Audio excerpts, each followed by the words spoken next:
السلام علیکم۔ اسلام ایک دین ہے، یہ کوئی خاندانی جھگڑے کا نام نہیں ہے۔ یعنی کہ جس طرح ہم نے بنایا ہوا ہے، اسلام ایک نظام ہے۔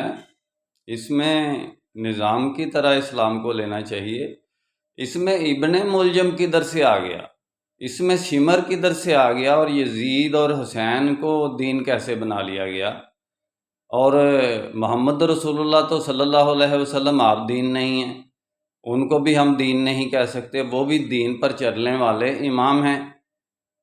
ایک امام ہوتا ہے، ایک دین ہوتا ہے۔ دین وہ ہوتا ہے جس پر امام چلتا ہے، امام وہ ہوتا ہے جو اس دین پر چلتا ہے، جو اس نظام پر چلتا ہے جو اللہ تعالیٰ نے اس کو دیا ہوتا ہے۔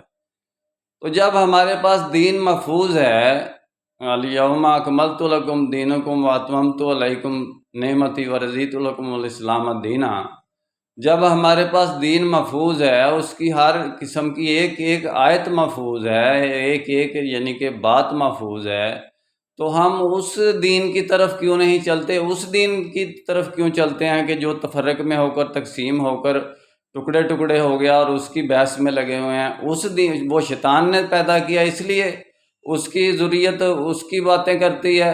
جو رحمان کے بندے ہیں ان کو چاہیے کہ بھائی وہ تو اس دین کو آگے لے کر چلیں، وہ پیچھے کو ریورس گیئر نہ لگائیں۔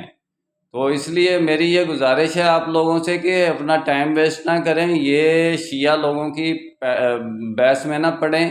یہ تو نہ پچھلے والا کوئی حق لے سکتے ہیں حسین والا، نہ یہ آگے والا کوئی حسین کے مقصد پر چل سکتے ہیں۔ یہ تو نرا ایک جھگڑا ہے۔